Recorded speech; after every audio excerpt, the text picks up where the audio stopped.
AI content పై label తప్పనిసరి, ప్రభుత్వం ఆదేశిస్తే 3 గంటల్లో దాన్ని తొలగించాలని చెప్పేసి కేంద్రం అంటున్నారు. ఇంత ముందుకు ఎట్లుండాలంటే 32 గంటలు. ఈ 32 గంటలు ఉన్నదాన్ని 3 గంటల్లో తొలగించాలని చెప్పేసి ఈ లేబుల్ అంటే ఏంది మరి అనుకున్నప్పుడు, ఇప్పుడు నేనున్నా, నాకు సంబంధించినటువంటి నేను ఇక్కడ వార్తల్లో అవుతున్నా, ఏఐలో అక్కడ ఎక్కడో ఉన్నట్టు కూడా తయారు చేయొచ్చు. మరి ఆ తయారు చేసింది నిజం, యాస్టీస్గా మదిగాడు వచ్చిండు పోయిండు అన్నట్టే ఉంటుంది ఏఐ వీడియో కూడా. కానీ నేను ఆడు ఉండా, మరి ఇది అప్లోడ్ చేసినప్పుడు ఆ సాఫ్ట్వేర్లకు తెలుస్తుంది కదా ఇది ఏఐతో సృష్టించింది అని చెప్పేసి తెలుస్తుంది కదా.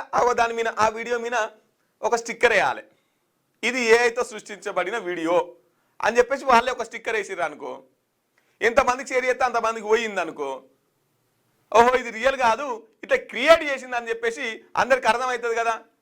ఒకవేళ అది కూడా ఇంకా ఇతరాత్ర ఇబ్బందులకు గురి చేసింది అనుకో, ఒకవేళ ప్రభుత్వం ఆదేశిస్తే ఇంతకుముందుకు 32 గంటలలో తొలగించేది, అట్లా కాకుండా 3 గంటలలోనే తొలగించాలి, అందుకోసం అని చెప్పేసి ఈ లేబుల్ తప్పనిసరి అని చెప్పేసి మాట్లాడుతున్నటువంటి పరిస్థితి.